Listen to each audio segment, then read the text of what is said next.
বৃষ্টির দিনে কোন জিনিসগুলো খেতে বেশি ভালো লাগে সেটাই আজকে আপনাদের মাঝে শেয়ার করব। আসসালামু আলাইকুম, আমি নীলা বলছি ঢাকা গাজীপুর থেকে। ছোট ছোট অংশ নিয়ে ভিডিওটা সাজাইছি। আশা করি আজকের ভিডিওটা আপনাদের ভালো লাগবে। যে যেখান থেকে বসে আমার ভিডিওটা এই মুহূর্তে দেখতেছেন এবং দেখবেন, কাছে কি দূরে, দেশ এবং দেশের বাইরে, আশা করি আল্লাহর রহমতে সবাই সুস্থ আছেন, ভালো আছেন। আলহামদুলিল্লাহ, আপনাদের দুয়ায় ভালোবাসায় আমার পরিবারের সবাইকে নিয়ে আমরাও বেশ ভালো আছি। তাই তো বাসা থেকে বেরোইছি ভালোই, রাতের বেলা এক জায়গায় যাচ্ছি। আপনারা তো জানেন যে আমার বরাফার ফার্নিচার আমি এখান থেকে দিচ্ছি, তাই সে ফার্নিচার যে খাট বানাতে দিয়েছিলাম, খাটটাই আমি মানে বানানো হয়েছে, এখন তো বান্ডিশ করবে, তাই সেটাই দেখতে যাচ্ছি। তাই মানে বান্ডিশ করার আগে কিন্তু মানে দেখলে ভালো হয়, কাঠটা ভালো করে চেনা যায়।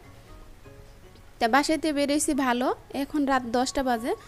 তাই পরে বৃষ্টি হয়ে গেছে, গাড়িতে যাচ্ছি এখনও, মানে সোহানে বাবার দোকান করছে 9টা পর্যন্ত, করার পরে কিন্তু বেরোইছি। আর বাসা থেকে অনেকটাই দূরে, তারপরে কিন্তু মানে গিয়েছিলাম।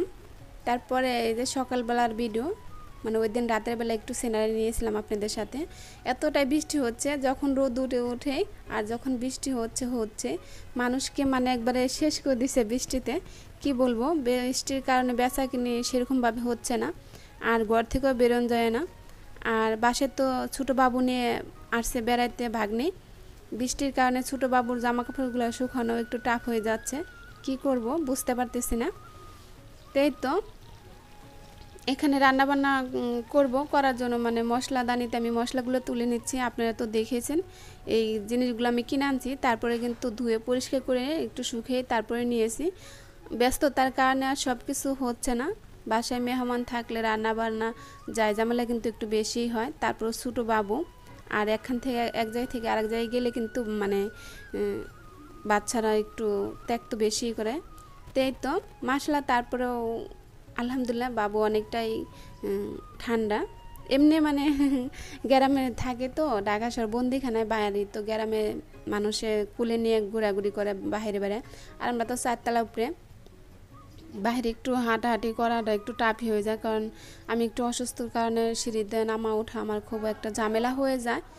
কারণ শরীরে রক্ত শূন্যতার কারণে কিন্তু যখন আমি সিঁড়ি বাই উঠি আমার হাত পা মনে হয় একবারে খুলে পড়ে যাচ্ছে। আমি 4তলায় যখন উঠি, প্রতিটা তালার ভিতরে আমি একটু একটু করে উঠে জিরে তারপরে কিন্তু উঠি। শরীর অসুস্থতার কারণে কিন্তু সিঁড়ি বাই উঠা নামা খুব তাড়াতাড়ি হয় না। আগে সোহানকে স্কুলে নিয়ে দিয়ে আসা লাগতো, আর এখন কিন্তু সোহানকে আমি একাই ছেড়ে দিই, কারণ আমার শরীরে তো কুলাচ্ছে না, এই কারণে ছেড়ে দিই। আর বাসার নিচে দেখুন, দূরে হলে তো কষ্ট হলেও নিয়ে যেতে হবে, কিছু করার নাই। বাসার কাছে দেখে মানে এই গেট থেকে ওই গেট, এই কারণে আর নিয়ে যায় না। তাই তো কথা বলতে বলতে আমি এখানে মশলাগুলো ভরে নিয়েছি, আর এখানে তেলের ঝাড়টা তেল ভরে নিলাম। আর এই পর্যায়ে আমার ভালোবাসার মানুষদেরকে একটা কথা মনে করে দিচ্ছি, যারা এখন আমার ভিডিওর সাথে ধৈর্য করে আছেন, একটা লাইক দিতে ভুলে গেছেন, প্লিজ দয়া করে একটা লাইক দিয়ে দিবেন। আপনাদের ছোট্ট একটা লাইকই কিন্তু আমার ভিডিওটা সামনের দিকে এগিয়ে নেওয়ার জন্য সাহায্য করবে। আর আজকে আমার নতুন বন্ধুরা প্রথম যারা ভিডিওতে ভিজিট করেছেন, ভিডিও দেখতে দেখতে কোনো অংশ যদি আপনাদের কাছে ভালো লেগে থাকে, তা আমার পরিবারের পাশে থেকে যেতে পারেন।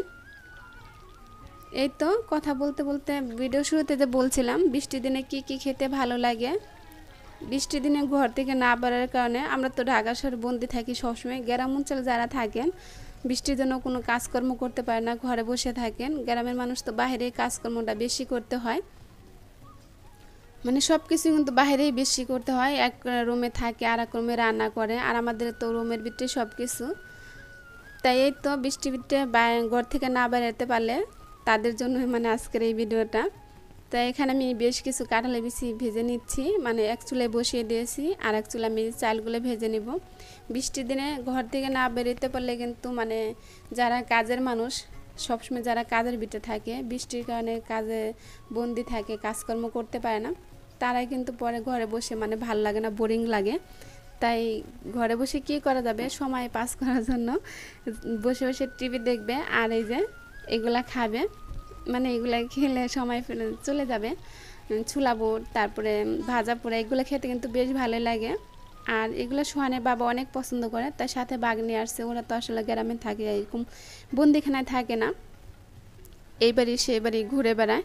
তো এখানে তো বোন দেখে নাই, তাই ভাগ্নে আসছে, তো এই কারণেই ভেজে দিচ্ছি। এখানে কাঁঠালি বিছিয়ে ভাজতেছি, চাউল বাচ্ছি, আর এখানে কিছু ভুট্টা ভেজে নিচ্ছি। এই ভুট্টাগুলো আমার বাবার বাড়ি থেকে আনছিল। আমি কখনো ভুট্টা ভাজা আমার পছন্দ না, আর আমার খেতেও ইচ্ছা করে না। আনলে পরে বাইরের থেকে আনলে পরে ও মানে আশেপাশের মানুষকে দিয়ে দেই, আর শাশুড়িমা থাকলে তাকে ভেজে দেই, আর যদি নেওয়ার মতো কেউ থাকে তার শাশুড়িমাকে বাড়িতে পাঠিয়ে দিই। আর এখন তো সবসময় শাশুড়িমা আমার কাছে থাকে, তাই তো চাল ভেজে নিয়েছি, ভুট্টা ভেজে নিয়েছি, সাথে কাঁঠালি বিচি। এখন এগুলো মিলে সবাই এখন খেয়ে নেব। ভুট্টা তো আমার পছন্দ না, ভুট্টাটা আমি খাবো না। তারপরে রান্না করব। রান্না করার জন্য এখানে যখন রান্না করতে আসছিলাম বৃষ্টি তো, তাই যখন পরে সোহান বাবাকে ফোন দিলাম যে কি রান্না করব, পরে বলছে ভাগ্নে আসছে আর বৃষ্টিও হচ্ছে, খিচুড়ি করো। তার কি করার আছে, ভাবছিলাম যে হয়তো একটু ভর্তা ভর্তি করব রাতের বেলার জন্য, সকালবেলা অন্য কিছু একটা করব। তো রান্না করতে আসছিলাম, একটা আপুর ভিডিও দেখছিলাম, এটা হালিমা আপুর ভিডিওটা দেখতেছি। আসলে আমাদের সময়টা কিন্তু এভাবেই যায়, সবসময় কিন্তু ভিডিওটা বসে দেখা সম্ভব হয় না, কারণ একজনকে তো একজন দুজনের তো ভিডিও দেখি না। আমাকে যারা সাপোর্ট করে আমি তো সবাইকে ফুল সাপোর্ট দেওয়ার চেষ্টা করি এবং দিয়ে থাকি। তাই ভিডিওটা ছেড়ে এইভাবে ঘরে কাজকর্ম করি, এই কারণে ছোট্ট করে একটা কমেন্ট করে, আর যাদের ভিডিও বসে দেখি তাদেরটাই করি, মানে ফুল সব কিছু লিখি। তারপর কি ভিডিও দেখতে দেখতে অনেক কথা ভুলে যায়, এখানে ফুল মানে বলাও হয় না, এই কারণে শুধু সবাইকে সালাম দেই, কি আপু বলি, এভাবেই কিন্তু সবাইকে সাপোর্ট করার চেষ্টা করি। তো আপুর ভিডিওটা দেখতেছি, আর এখানে আদা রসুন ব্লেন্ডার করে নিচ্ছি। তো এই তো মানে ওইটা দেখার পরে তারপরে আরেকটা ভিডিও এখানে দেখছি, ফাতেমা আপুর ভিডিও। তো ফাতেমা বুড়ি রান্না করতেছে, সেই ভিডিওটা দেখতে লইছিলাম। আর এর মাঝে কিন্তু আমার আদা রসুন পেস্টটা ব্লেন্ডার হয়ে গেছে অলরেডি। তো এখানে আমি মানে অল্প অল্প করেই করি, মানে বেশি দিন মশলা থাকলে কিন্তু ওটা একটা মশলার যে একটা ফ্লেভার ওটা থাকে না। তা আমি এরকম করে এক বাটি করে করি, 10-12 দিন চলে যায়। তো ব্লেন্ডার করা শেষ, ওই বাটিটা আমি বক্সে রেখে ফ্রিজে রেখে দিয়েছি। আমি মশলা কিন্তু ডিপ ফ্রিজে রাখি সবসময়, বড় বক্সে ডিপ ফ্রিজে রেখে দিই, ছোটো একটা বক্সে ডিপ ফ্রিজে রাখি। রান্নার আধা ঘন্টা আগে বের করে নেই, বরফটা ছুটে যায়, আধা ঘন্টা 20 মিনিট আগে বের করে ছোটো বক্সে রাখার পরে। তো এখানে যে গোশটা রান্না করছি, গোশটা এখানে সব ধরনের মশলা দিয়ে বসিয়ে দিলাম। মশলাটা ওখানে আমি গিয়ে কষিয়ে নিয়েছি, তারপরে কিন্তু গোশটা দিয়ে দিয়েছি। গোশ রান্নার মানে এটা তো দেখানোর কোনো কিছু নেই, এটা সবাই পারে, আর আমিও অনেক ভিডিওতে আগে দেখিয়েছি, তো এখানে আর দেখালাম না। তাই তো গোশটা আমি বসিয়ে দেওয়ার পরে কষিয়ে নিব, আর এর মাঝে আমি চাল ধুয়ে নিব, পোলার চালটা ধুয়ে নিব। তো গোশটা কিন্তু আমি আরও কয়েকবার লাড়ি ছেড়ে দিয়েছি। এই আর গোশটা কিন্তু মানে আমি ভালো করে কষিয়ে নিব, একদম কষিয়ে যে ঝুলের পানিটা দিব। তো এইভাবে আমি গোশটা রান্না করলে একদম নরম করে রান্না করি, কারণ আমার ঘরের সবাই শক্ত গোশ খেতে ভালোবাসে না, পছন্দ করে না। তো এখানে যে পোলার চাউল নিয়েছি, সাথে মসুর ডালটা ভেজে নিয়েছি। তো চালটা আমি ভালো করে ধুয়ে নিব, আর সাথে মুগ ডালে দেবো। মুগ ডালটা ভেজে কিন্তু আমি ধুয়ে সেদ্ধ বসিয়ে দিয়েছি, কারণ পোলার চালের সাথে কিন্তু মুগ ডালটা দিলে সেদ্ধ হবে না, আগে একটু হাফ সেদ্ধ করে নিতে হবে। তাই তো চালটা ধুয়ে নিলাম, আর এই যে পর্যায়ে গোশটা আবার লাইরে দিব। এই বৃষ্টির দিনে কিন্তু এই জিনিসগুলো খেতে বেশ ভালোই লাগে, এই কারণে কিন্তু আজকে আপনাদের সাথে শেয়ার করলাম বৃষ্টির দিনে কী জিনিস খেতে ভালো লাগে, সেটা আজকে আপনাদের সাথে শেয়ার করব। বৃষ্টি হলেই তো আমার খিচুড়ি, বৃষ্টি আর গরম নাই, খিচুড়ি আমার ঘরের পরিবারের সবাই পছন্দ করে, সোহানের বাবারও অনেক পছন্দ, আমারও অনেক পছন্দ। বিশেষ করে মানে নরম খিচুড়ি যেটা, ওইটাই বেশি পছন্দ ঝরঝরা খিচুড়ির চেয়ে। মানে পোলার চালের খিচুড়ি বেশি একটা রান্না করা হয় না, ভাতের চাল দিয়ে যে একটু নরম টাইপের খিচুড়ি হয় সবজি দিয়ে, ওইটা আমার কাছে ভীষণ ভালো লাগে। সোহানের বাবাও পছন্দ করে, শাশুড়ি মা, বাচ্চারা সবাই। এই তো বাচ্চারা সবজি খায় না, মানে সবজিগুলো বেছে ফেলে দেয়, শুধু খিচুড়িটা খেয়ে নেয়। তাই তো আমি এখানে চালটা কষিয়ে নিচ্ছি। পোলার চাল দিয়ে খিচুড়ি রান্না করুক আর পোলাও রান্না করুক, চালটা যত সুন্দর সময় নিয়ে ভাজা হবে পরে কিন্তু ঝরঝর হবে। তা আমি বেশি ঝরঝর করব না, একটু নরম টাইপেরই করব, কারণ আমার ঘরে নরম টাইপেরই খিচুড়ি খেতে বেশি পছন্দ করে। তাই তো চালটা আমি ভেজে নিচ্ছি। তাই যে আমি পরিমাণ মতো পানি দিয়েছি, ঠান্ডা পানি দিয়ে দিয়েছি। আর পরে কিন্তু আর ভিডিও শ্যুট করি নাই, কারণ রাতের বেলা, রাত্রে 10টা বেজে গেছে রান্না করতে করতে। তাই তো আমি কিন্তু ডাইনিংয়ে খাবারটা দিয়ে দিচ্ছি, সোহানে বাবাও আয়সা পড়ছে।